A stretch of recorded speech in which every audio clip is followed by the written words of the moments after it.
But a lot of the people that start struggling with their weight are really they probably have somewhere in their genetic makeup the gene for type 2 diabetes, and they're starting to struggle with their weight because of that. But is that the same thing as like women in our age group? Like, as your hormones plummet, right. Then you do, like, I've said this before, like I went and had a physical and I gained a little bit of weight.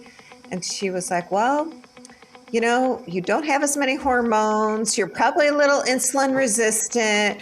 You need to get your cortisol in shape. Yes. And then you got to get more sleep and reduce your stress and eat all your things. And I'm like, I eat well, I work out, I lift weights, I sleep 7 to 8 hours. And like, what the F do you guys want from me? Right. Do you find that like as we age, it's a different program, or is it all the same program? No. I think it changes as we get older. And I mean, I've worked with so many wonderful dietitians, and I've said, you guys need to write a manual and tell us, like in your 20s, you want to have 2 cheeseburgers and a milkshake. You'll burn that off and you'll stay slim. Yeah, let's do it. Do it. Just go do it. Right, like cut it down to 1 cheeseburger. And then, I mean, I feel like here I am. I just turned 57, and it's in your 50s, you get a cracker. There you go. Welcome to Three Little Fishes. We're 3 sisters who grew up in the Midwest together, but have since spread across the country. I live in Los Angeles. I'm in Nashville. And I live in Philadelphia. We are all married with children, have all had careers, but now we stay at home with our families. Join us as we share secrets and stories about being women, wives, and mothers. We welcome you to laugh along, learn something new, reach out, and join our conversation. So let's jump in.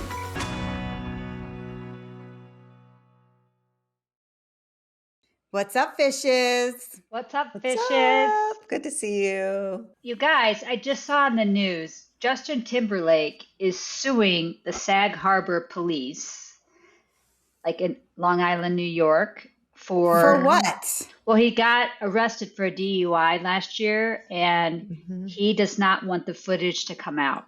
So he's trying to block it from coming out because it says it will cause severe damage. So I'm intrigued by this because I'm like, me too. What's on there? Yeah. What were you doing? Yeah. Yeah. I think this whole thing, I mean, I don't know about the lawsuit, but like, Justin, what are you doing? You're in the Hamptons. You're having a big old time. I understand. Okay, maybe you had too many. Why would you get in your car? Hire a car. Like, there's so many services. You're a gazillionaire. That was you can afford to get a taxi. Yes. Right. Well, my annoyance is that just because you're rich or superstar and you're in the public eye, you made a mistake, and that is public. That's anybody like that's like if that was me that had gotten arrested, they could release the footage. I don't have any say. Like, you're not above the law. You're not above the rules. I'm sorry that you're going to feel embarrassed by it, but I wish you would just own it and make better choices. I'm with you. Like, get a car. Let's make it a teaching moment. Like, I'm tired of all these people who have a lot of privilege and money feel like they don't have to follow the rules. Like, I have to follow the rules. Like, right, we all so do you. Yeah, like it's totally ridiculous, and I'm like, I'm disappointed to hear this. We're over it. Over the entitlement. Make better choices. Okay, you guys, on today's pod, we're going to be talking about what would you do. We have our friend and nurse practitioner back visiting as a special guest, and what's for dinner. But before we get into it, I want to please remind you to rate, review, and invite your favorite fishes to jump in and join the conversation. Log in. Hit that login button. All it is signing up for the newsletter. It's amazing, and it costs you nothing. So do it. All right, girls, the first segment's what would you do, right? What would you do? Okay. What would you do? So what would you do? We had one of our children left a couple of their lizards here at the house, and we have been taking care of them. And week I went in and the bearded dragon did not look good. So I call the child. I'm like, this dragon does not look good. I'm Well, you very said upset. it's like Its mane was gills were like black, black, right? and it's not Yeah. supposed to be black. So we But worked through. you've been fretting about this bearded dragon for like days, right? Like you've been worried Yes. about it. Like you've been like, it's not looking good. This is on my watch. I have this like reptile to take care of. There's actually nothing worse than losing a pet unless you're pet sitting and you lose someone else's pet. Was it So at like the your end of the house day, stuff over that like it died. stressed it? I have no idea. All the We have no hammering. idea. Like it's I like mean, I found a couple of stink bugs in there. I know it's been stressed with all the hammering and there were construction. bugs in there? I don't Ew. know how stink bugs got into it because it's got this mesh thing over the top Ew. of it. That's nasty. It's nasty. So Oh. anyway, it died. And I was I'm so sorry. crushed because, you know, it's probably like 2 feet Yeah. long. I mean, it's not a little tiny thing. No, So it's she's not. upset. I'm upset. What do I do? So I end up looking up online, like, how do you dispose of a bearded dragon? I don't want to spend money to get it cremated. I'm not putting it in my fire pit. Like, that is a hard no for me. Ew. So anyway, my husband and I talked about it, and I was like, okay, I think we should bury it. So we found a spot in the yard that I know is going to bloom very pretty. And he was on a Aw. call, and I started digging this hole. And I don't know if you've ever dug a hole, but digging a hole is actually shockingly hard. Yeah. And so he Yeah, it came is. out and he finished digging the hole. We dug like pretty far down, like maybe You 2.5, have to- 3 feet. And we covered There it are up and we put rules, it in you know, there.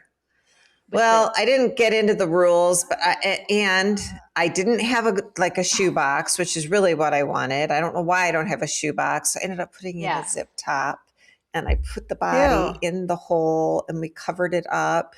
And every day I keep looking like, is it going to get dug up? Like, what's going to happen? But so far it hasn't gotten dug up. But I don't know. What would you guys do? Like, how do people dispose of their bearded dragons when they die?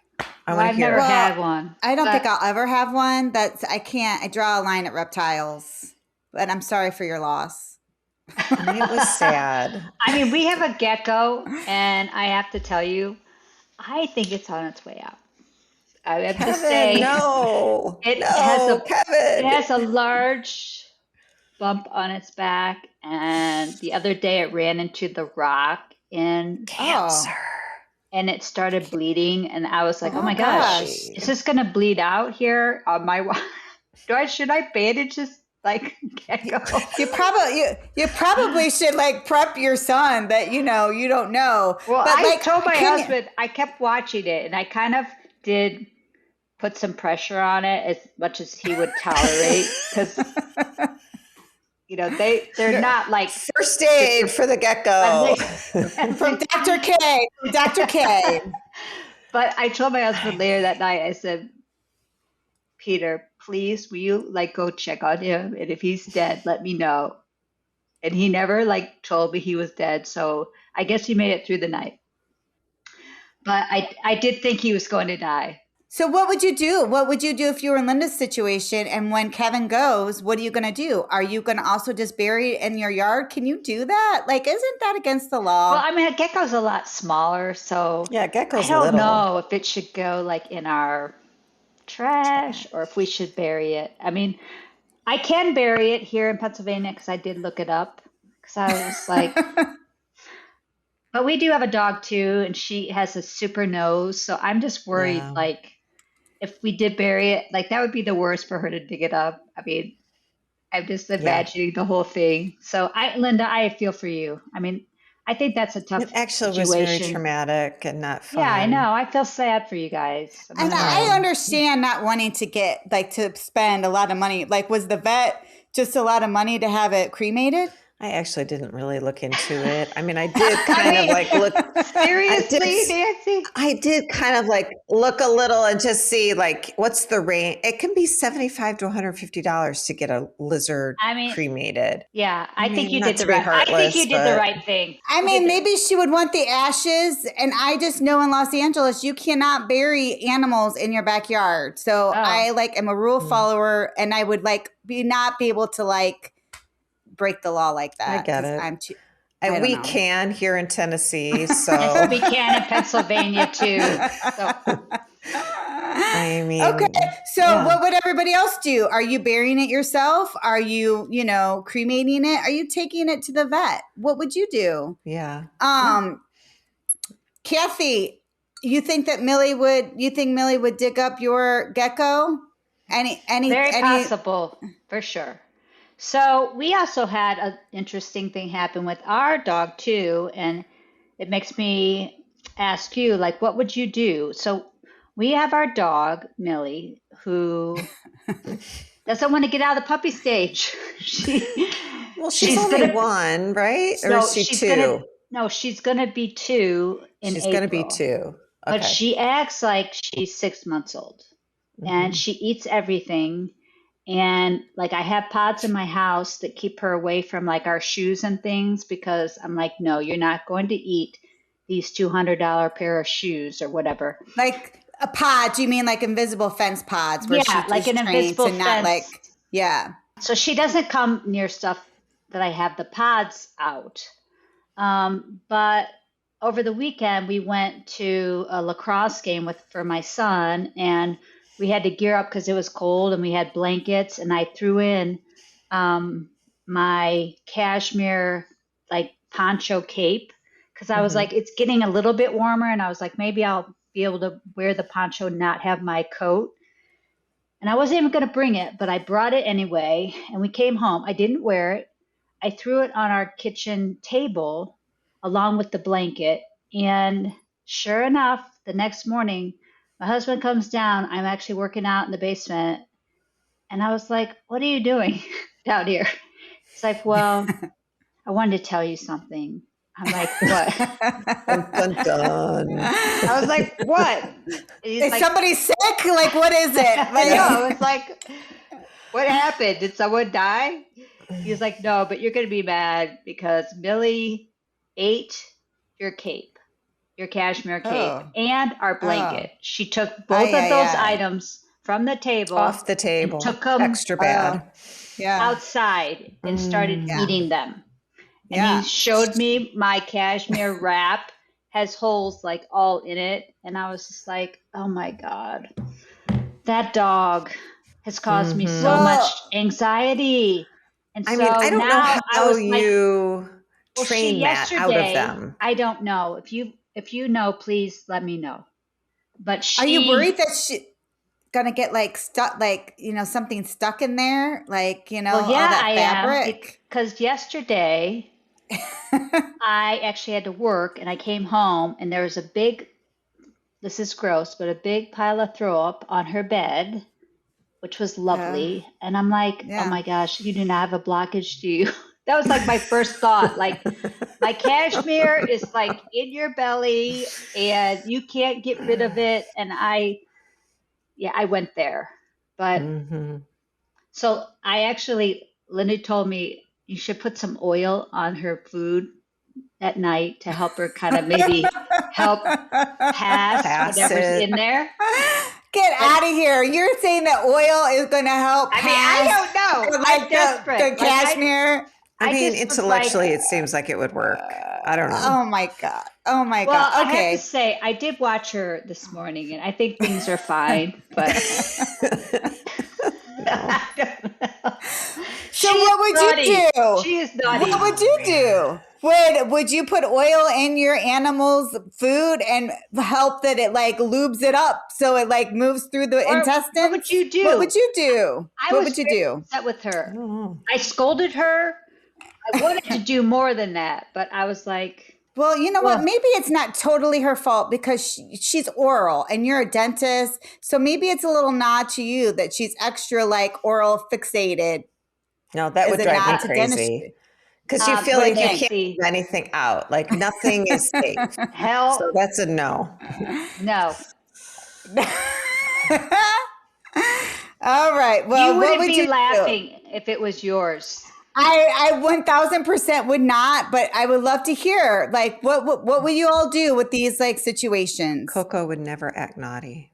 No, she's really a princess. She's amazing. She actually is really good. Her only flaw is she likes to lick. Please. She's pretty good. I know. Whatever. I have one thing, but I have a cat, Loki, who really is the opposite and super naughty. So can I have one pet that like behaves itself? Let's move on.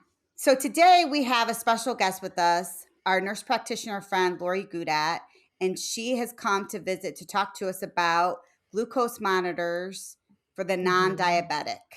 You know, we talk a lot about health and nutrition and weight and aging and things like that, because this is when I'm out with my girlfriends, we're sharing ideas about what's working, what's not working. So we thought we would bring Lori back to discuss this tool that is just now kind of getting traction for the non-diabetic. I don't think it's any lightning bolt, like life-changing thing, but it could be a really important tool in your arsenal for good health. So let's listen in. Well, we would like to welcome back our friend and nurse practitioner, Lori Gudat. She is a nurse practitioner, but she specializes in diabetes. And our last conversations with Lori were around the GLP-1s, how they were used for weight loss. Lori is like a sister to us, and we're just trying to figure it all out. So today, we'd like to talk to Lori about the continuous glucose monitor, which is abbreviated CGM. And we want to know how this can be used to help with weight loss. So please welcome Lori. Hi, Lori. Hi, everyone. We're so happy to see you. Good to see you guys too. So tell us, Lori, how is the CGM monitor going to help us? So the CGM, first came on the market for our type 2 diabetes population because it was a better way to really closely monitor their blood sugars all the time. But when I still worked in the clinic, it came out as a tool that we would put patients on for 3 days, similar to like a cardiac monitor. And then we would download the results and we'd be able to see when they were in control and when they weren't. And that allowed us to make tweaks to medication as well as diet. So that was, early like 2004. That was then. So then as time went on, I think it just got to the point where the monitors now you can buy over the counter, and people that are kind of in the arena of trying to lose weight started using them, and it's an effective tool for that as well. Right. Yeah. So I want to back up just a little bit because I feel like for people who don't know how diabetes work and how the monitor works, explain that first. Sure. And then can you explain how we went from that to moving into using it for diet? I feel like we've jumped from like A to D. Let's kind of give some history of it. Sure. So this continuous sensor, there's 3 parts to it. There's a sensor, and it's like a small copper wire that you insert it into either like the back of your arm or your stomach area. And then it's got a receiver built into it, or a transmitter, excuse me. So on that little copper wire, it's like it will cause an electrical current and it'll give a number reading, and it's your glucose reading in the interstitial fluid that's right there below your your stomach area. So then that gets transmitted to your phone, and so you're able to see the number. So is there a needle attached to the monitor? There's an introducer needle, so it introduces that copper guide wire down into your like fat tissue, and then it comes out, it retracts, and just that little flexible wire stays into your skin. You can wear it up to 15 days. Now, does it hurt to put on? No, I mean, I don't think it does. Your stomach really doesn't have a lot of nerve endings, so that's why we always, say give injections. Now, a lay person can put this on? Yeah, oh, yes. Yeah. It's very easy. And then my sister wears hers for her diabetes on the back of her arm. And that's the newest thing, is they're encouraging people to wear it more on the back of their arm. Why the back of the arm? I think just because they feel that it doesn't get bumped around as much or jostled, and that, it's just like in a safer spot. Yeah. So the glucose works, the monitor works in conjunction with their smartphone and their pump, and the pump is attached to them as well, and it just gives them more or less insulin as needed. For an insulin pump, yes, exactly. So can I ask? So sure. So you can get them over the counter, so you don't need a script. Correct. So was a doctor or healthcare practitioner saying, "Hey, go get this monitor and start tracking it," or did patients and people start doing this on their own? No, I think what happened was it was the research trials that first happened, in some of the weight loss centers, and then they saw benefit from it. So it got FDA approved to be over the counter and, available for patients without diabetes, because there are differences in those continuous sensors. You have to get a prescription from your doctor to get one for diabetes, whereas you don't if you're just monitoring it for weight loss. So how come you need one for diabetes but not for weight loss? So the one that you use for diabetes has alarms built into it and lets you know when your blood sugar is getting too high and when you're having a hypoglycemia, like a low reaction.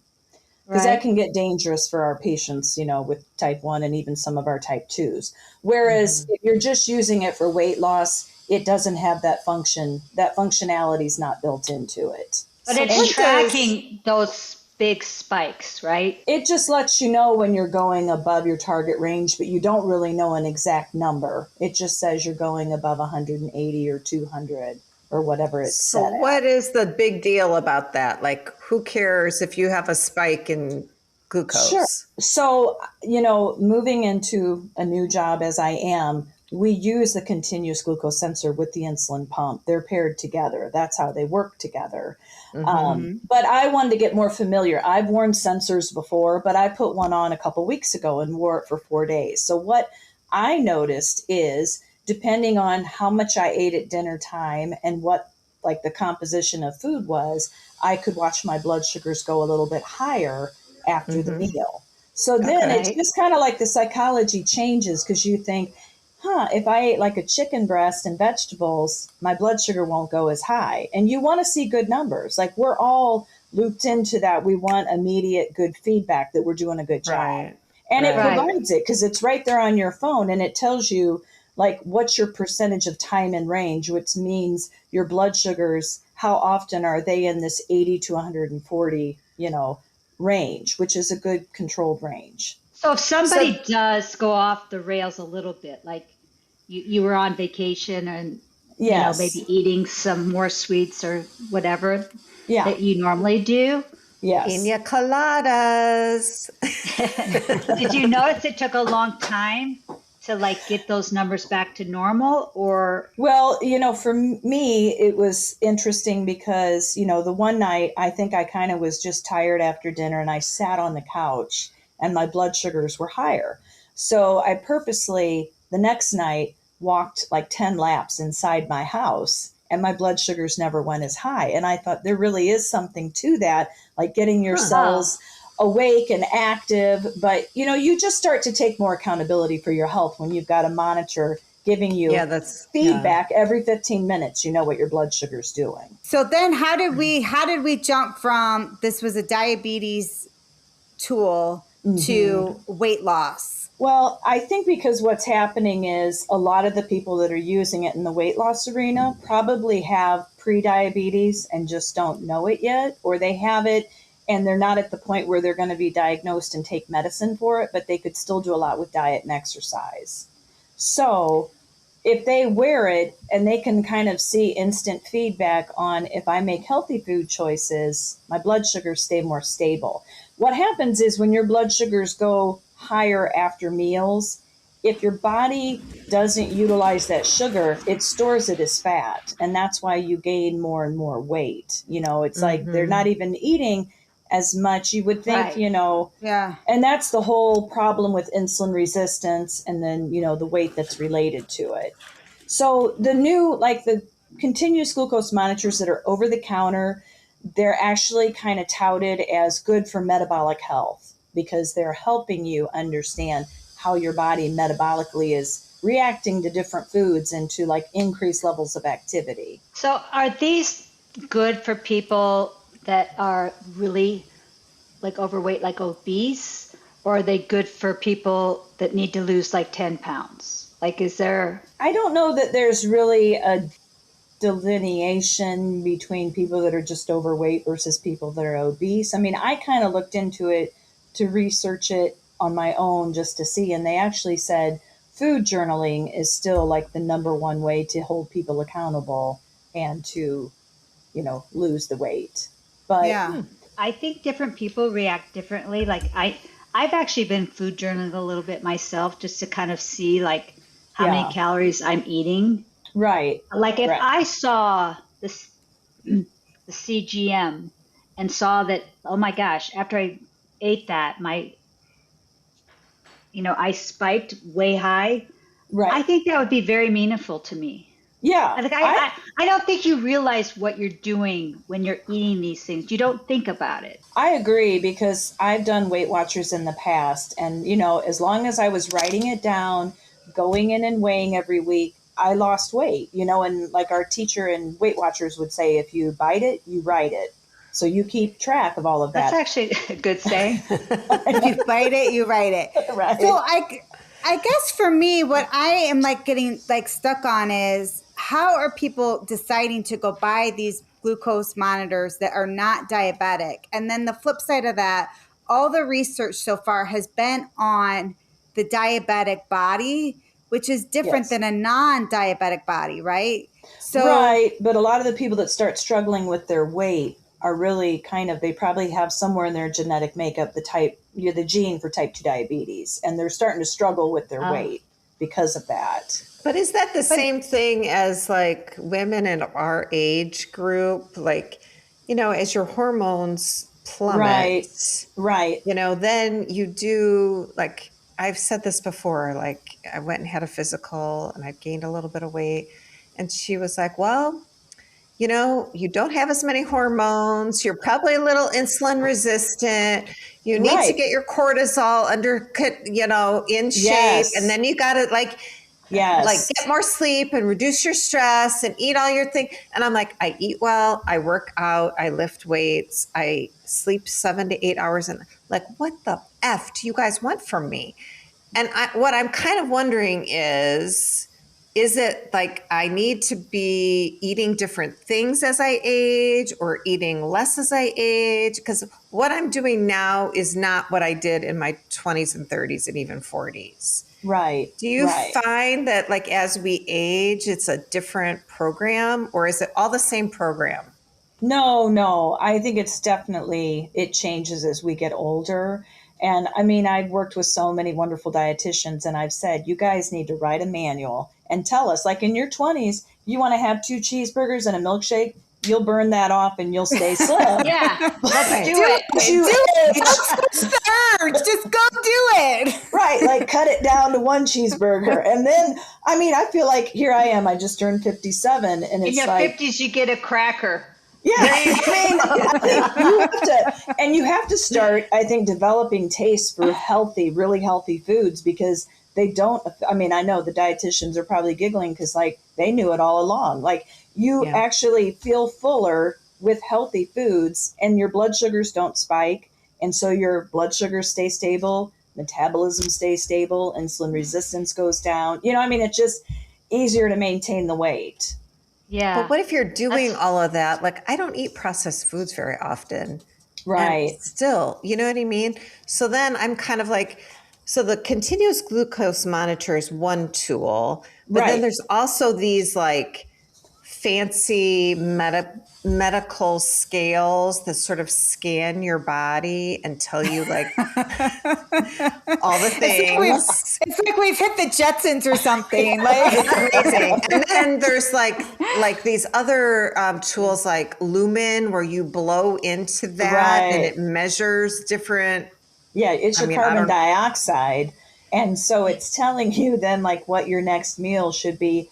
I don't, I kind of read up on that a little bit too. And I thought it kind of, and my older son, his girlfriend's a dietitian at one of the big hospitals here in town. And I asked her last night, have you heard of this Lumen? Because she works with bariatrics. She's working with, right. and she said, no, I've never heard of that. And she said, I'm going to go take it back to our dietitian so we can. I said, yeah, it's a thing. Like you blow into this is the thing. mouthpiece. We're always looking for like, what's the answer? A quick fix. They want the quick fix. It's not even a quick fix. It's more like, what is the answer to successfully navigate this like last, third of life? Right. Well, it's almost like the customer demand is like outpacing the research, right? Yes, so I do think there's a lot of that. Yeah. You like hear these like, Kathy, I know you're really excited about possibly these monitors for just the everyday person. And I'm like, I don't know what I think about that. And I don't want to be stressed out anymore to have to like use this tool to feel guilty that, I'm going to eat this cheeseburger because it's 11:30 at night and I just got done with the soccer game that went on in like double overtime, like, kicks, and I didn't get a chance to have dinner. Right. I don't want to feel bad that I need a cheeseburger. Yeah, I get you. I get that. But I think that people in general don't realize what they're eating and what it does to your body. They're oblivious. And I think I was one of those people. Like, I don't think I realized, oh my gosh, I have a sweet tooth and I would eat a lot of sweets. Well, I didn't really care. And now that I'm in my 50s, I am starting to care. Like, what's going on here? Hence why you're like, yes, Kirsten, throw out all the food in the pantry. That's totally fine. So, Lori, if you wear one of these continuous glucose monitors and you do it for a couple of weeks and you're just trying to figure out like how your body reacts, because my body could react to something differently than your body, right? I mean, is that what I'm hearing? Yes, absolutely. So if you did that for like the 15 days and you really managed like how you're eating and you didn't really try and change your diet too much, you just really were trying to figure out like how you react. Right. What would that tell me? Like, is there anything so if our blood sugar rises and we don't burn it off with exercise, then it stays in our body as fat. Yes. You start storing it. So if we do this monitor, we do our life, then we can figure out like, yeah, my body doesn't like pretzels. Don't eat pretzels. Exactly. Or my body doesn't like it when I eat apples. I mean, I think part of it is we have gotten so used to now having more instant feedback. Like if you want to learn something, you used to just go to the library, look it up. Now look it up on the computer. Now it's like everything's AI. It runs through that. And I mean, even like starting this new job, AI is automatically built into what we do. But what I'm saying is I think this appeals to people because it's more instant feedback. Like I remember standing in the line and getting weighed in, each week at Weight Watchers. And I prefer much more to wear a sensor and figure out, okay, this is where I'm going wrong. Right. But it's just plus it feels more like private, you don't feel like you're putting all your junk out there for everybody to see. And maybe I hear less shameful, right? Like it sounds like that was that you felt shame with doing that. Yes. My question is, with AI can be a great tool, but I think that what I worry about is now everybody thinks they're an expert. Like everybody just thinks that they can just go to AI and they know everything, and like research and doctors and nurse practitioners. Yes. Don't really count. Are you seeing that at all? Are you worried about that? Like, especially with instant gratification? Yeah. I guess I would say stay tuned because, starting this new position and like, this is the first job I've really had where AI is really a big part of it. I mean, in my old company, it was just more or less if we were like sending emails in the company or to our customers or, whatnot, you could have AI kind of help you write it to sound more polished and professional. But I think this is kind of scaling it in a whole different version. So I don't know.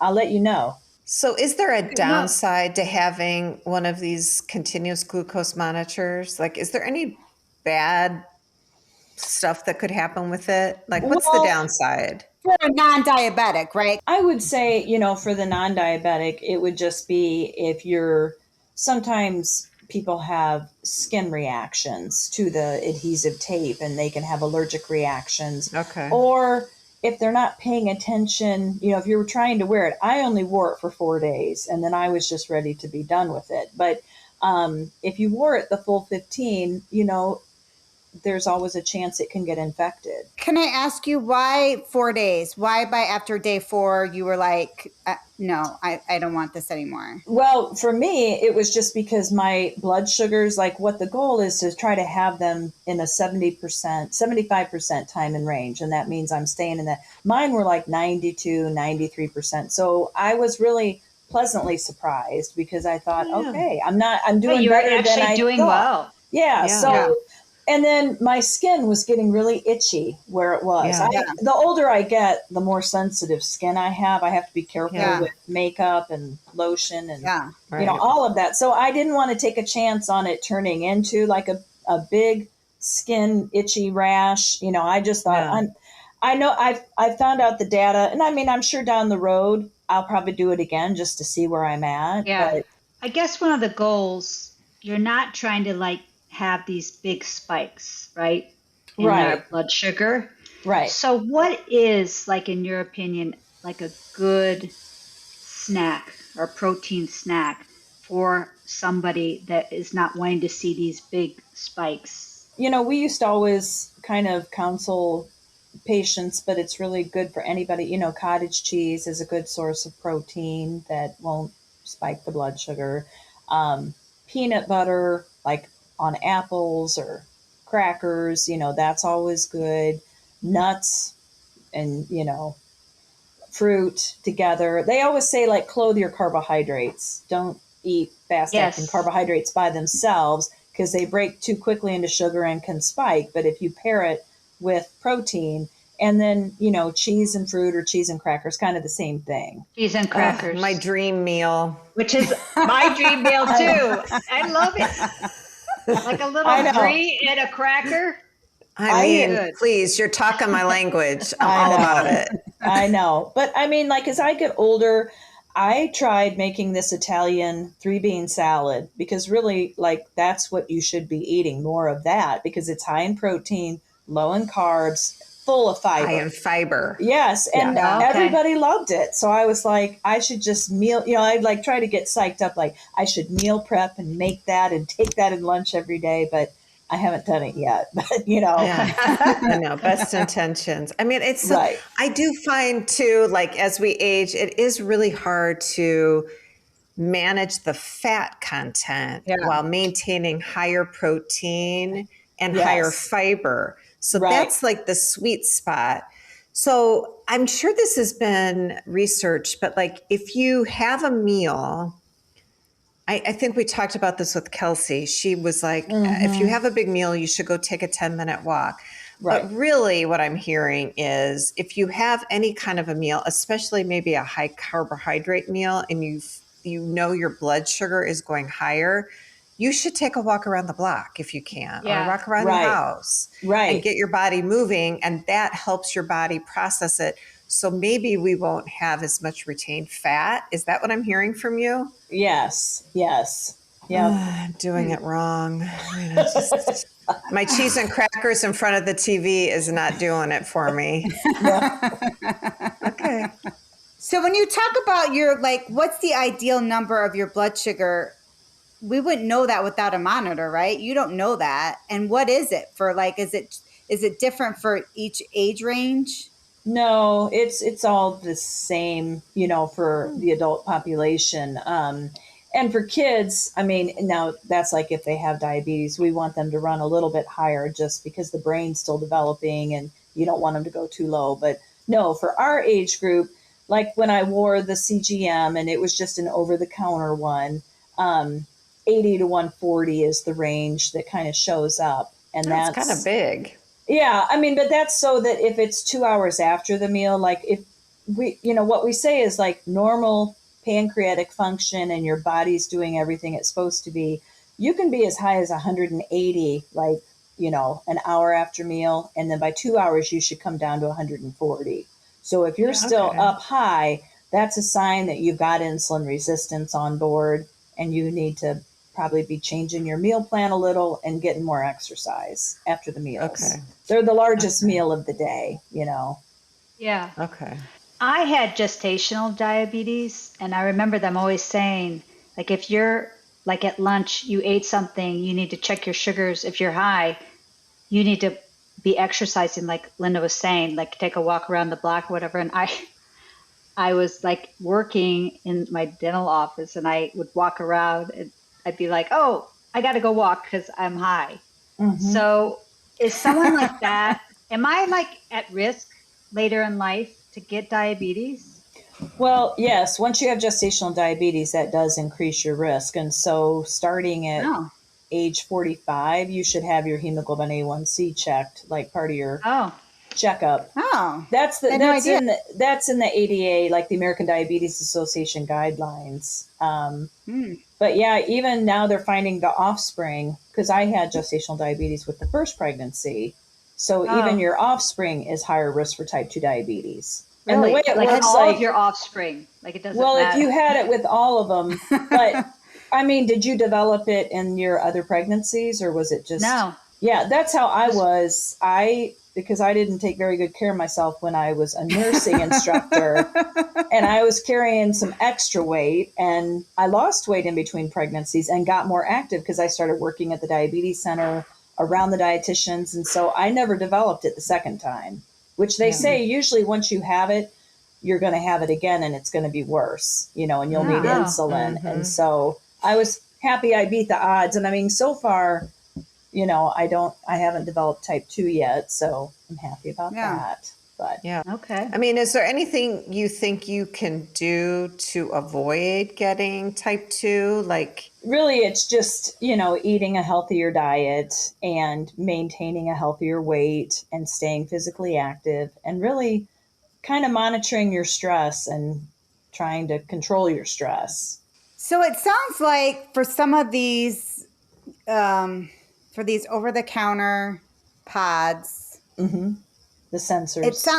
The sensors. It sounds like they could be a good tool. If maybe you talk to your physician, maybe that could be a good tool. But it's not a quick fix to be like, if you put this pod on or this monitor on, right, this monitor on, you're not gonna. It's not this magic bullet to like fix you and to help you control your weight. It's really just maybe it could help you as a tool to see what you're eating and how you process food. Right. But it's not really meant to be like long term as of yet, right? As research is still developing of how it's working for the non-diabetic.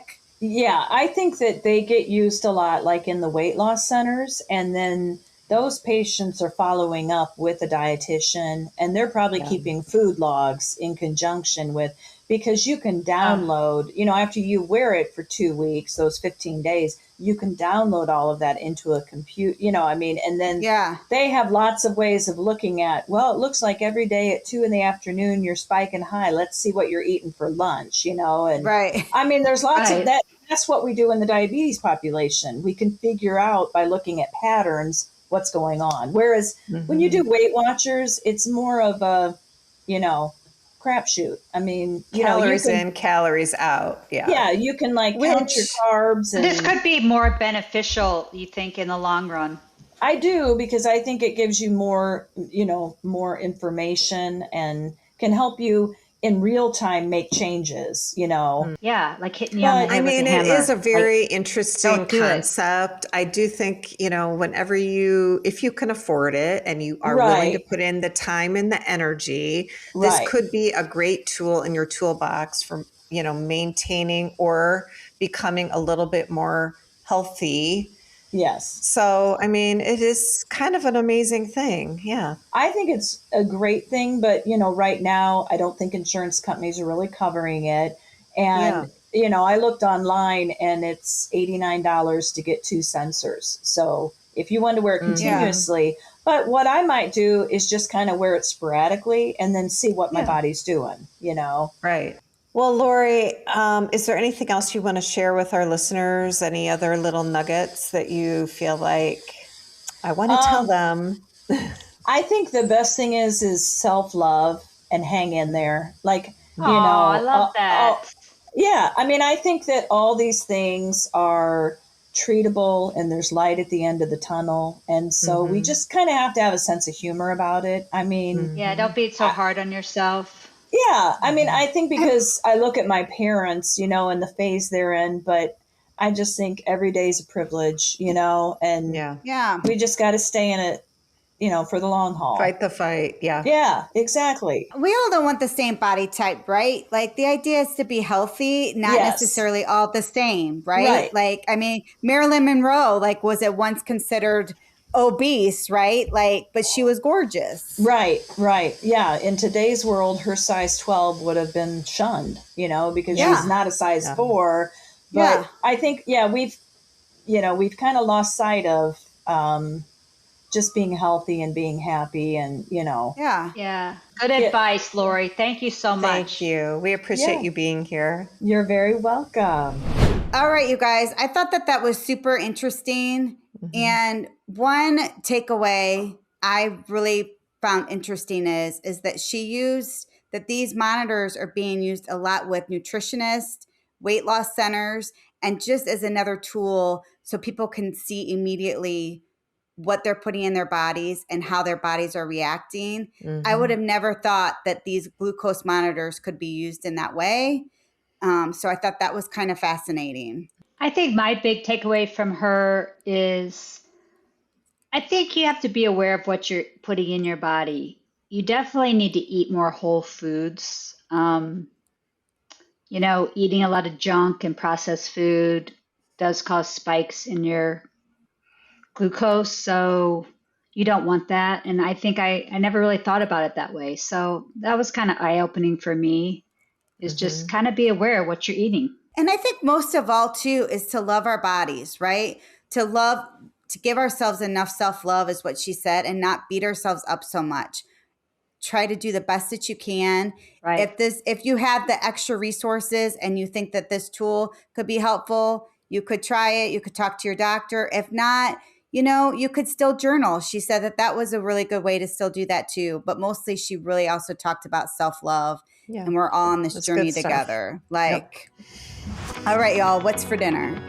Our special guest, Lori, diabetes educator, gave us a good recipe that is good protein, high in fiber, low in fat. And so we kind of looked at it and we were like, we're going to spice this up a little bit. And so I think we're going to add some shredded salad to it. And you can add whatever protein you want. Like my family really likes chicken, so I'm going to put some chicken in there. And I think that would be a great recipe for just dinner, or you could even have it as a salad for lunch. So I'm going to try it this week and take it to work. Yeah, I think it's super healthy.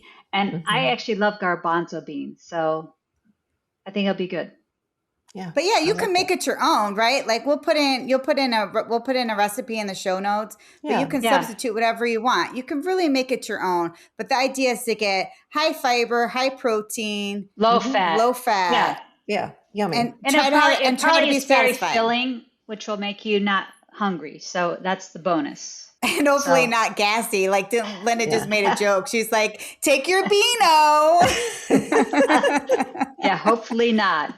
Especially at work.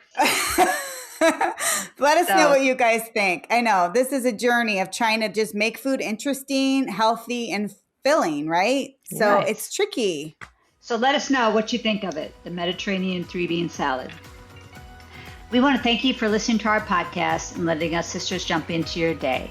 Please continue to follow us at threelittlefishes.com/show notes And make sure you sign up for all our exclusive content and recipes. Also follow us at 3LF Pod on social media to be part of the daily conversation. I want to wish everyone a happy March. I am wearing green to signify March. So anyway, y'all have a wonderful weekend. Sisters out. Nobody loves a holiday more than Kathy, man.